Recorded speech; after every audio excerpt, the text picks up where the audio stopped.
كان مرة سيدنا رسول الله بيخيط حاجة كده، والدنيا حر مفيش تكييفات بقى، فالعرق نازل كده على وشه، وشه منور.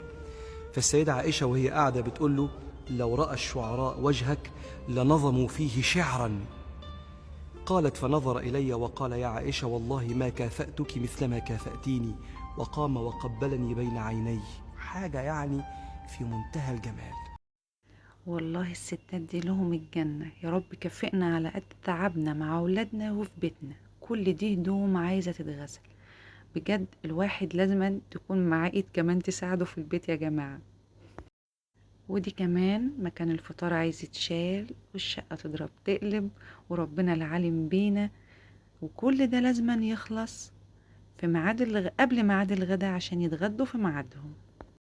قبل ما ندخل بقى في تفاصيل الفيديو كده مع بعض، عايزة اقولك لو اول مرة تشوفي القناة من خلال الفيديو ده، ما تبخليش عليا باشتراكك فيها عشان عيلتنا الصغيرة تكبر بيكو. يلا يا بنات نبدأ مع بعض الفيديو. في ناس مننا فطرت وفي ناس لسه هتفطر. وعندي غسيل كتير وانا ما عنديش غسالة اوتوماتيك. فهعمل ايه؟ وعايزين يتغدوا. والشقة زي ما انتوا شايفين كده، اللي كان بيرسم واللي كان منزل كتبه واللي كان اللانش بوكس مرمي، اللبس متكوم على بعضه، اللي هو حرفيا احنا محتاجين حد يساعدنا. بجد يا بنات، يعني اللي عنده غسالة اوتوماتيك ده اوتوماتيك يحمد ربنا عليها. اللي عنده غسالة اطباق كل يوم الصبح يقوم يطبطب عليها ويبوسها. اي والله، انتوا فاكريني بهزر؟ دي ايدك التانية في البيت، دي اللي بتساعدك، وخصوصا لو انت ما عندكيش بنوتة تساعدك. يعني اللي ما عندهاش بنات ديت لها ربنا بجد. يعني هتكنس بدلك سلم، هتلم الهدوم معاكي، هتقف على غسالة تساعدك، هتشطب المطبخ بعد الغدا. انما اللي ما عندهمش بنات دول كل حاجة على دماغهم. يعني ربنا يكافئنا في الاخر ان شاء الله باللي احنا بنعمله في بيوتنا يا رب، ويجعله في ميزان حسناتنا يا رب جميعا. دخلت اول حاجه كده عملنا فطار، وما كنتش لسه اشتلت الترابيزه مكان الفطار. تمام تمام. دخلت على المطبخ، ولعت على اللحمه عشان لو هي هتاخد سوا اكتر شويه يبقى انا سلقتها جنبي. وبعد كده دخلت لميت هدوم العيال من الاوض. كل شويه يطلعوا لي طقم واتنين وتلاته في اليوم. طب ليه؟ طب ما اللي يعني تلبسه واللي يتوسخ نحطه في الغساله، انما تكوموا لي الارض كلها لبس. مش عارفة أعمل فيهم إيه. الصبح يبقى الجو حر يلبسوا صيفي، بالليل الجو يسقع يطلعوا شتوي. ربنا يعني. ومليت الغسالة جنبي زي ما انتوا شايفين كده. وطالما اللبس هيبقى كتير، يبقى انا هعمل ايه؟ يعني الهدوم مش خفيفة، يعني كتير عندي. يبقى انا هصرف المية دي كل ما احس ان هي خلاص بقى لونها مغير معايا، هصرفها واملى مية نظيفة. تمام كده تمام. عشان الغسيل يتنضف معاكي وتبقى ريحة الحاجة اريال. ما تزوديش مية وتزودي اريال على المية اللي مش نظيفة. خلصي واصرفي ميتك واملي مية تانية. فزي ما انتوا شفتوا كده، دورت الغسالة على أول دور ودخلت جري على المطبخ.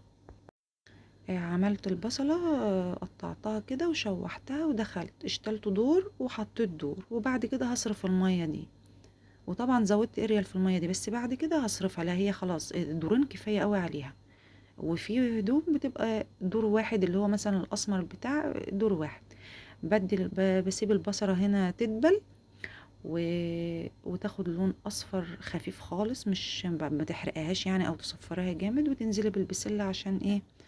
تتشوح معاكي او تتلوح زي ما احنا بنقول. شوفي بقى انت بتقولي معاك ايه. وتغطي وتهدي النار لحد ما البسله تنزل ميتها خالص وتشربها وتنشف، نبقى نزود ايه؟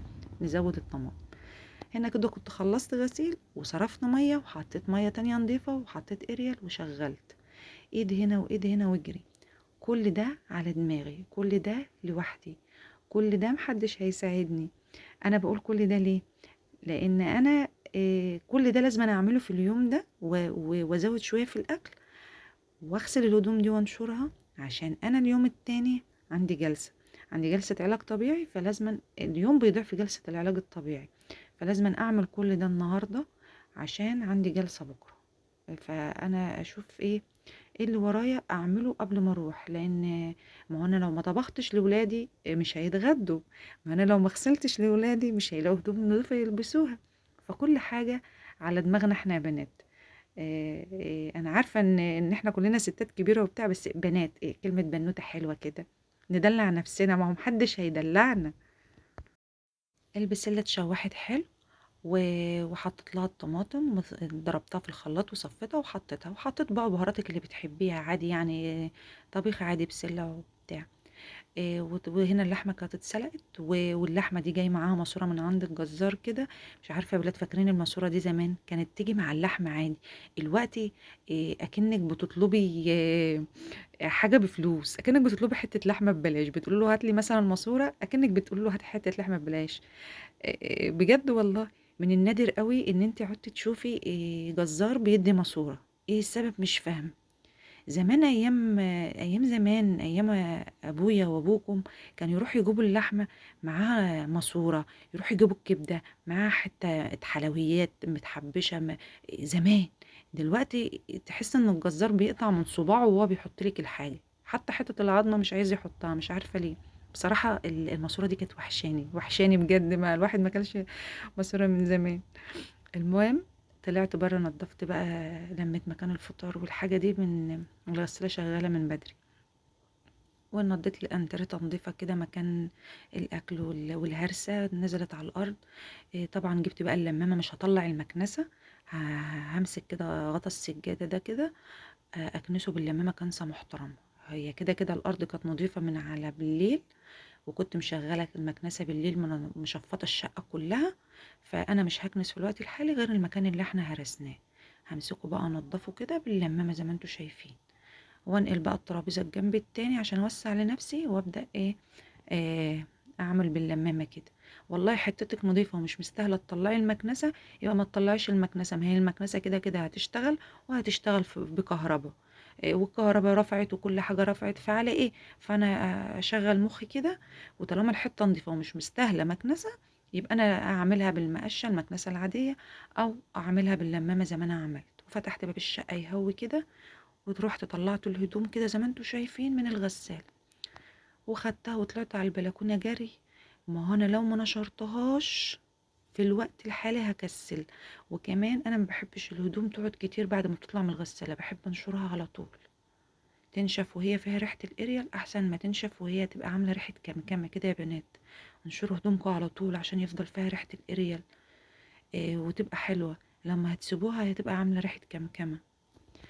طلعت دي على البلكونة، طلعت الستارة بره وكنست البلكونة، وبدأت ان انا بس الاول كنست السور، نزلته كده قبل ما اكنس البلكونة، عشان لو نزل اي تراب ولا حاجة اكنس البلكونة مرة واحدة بعد ما كنست السور.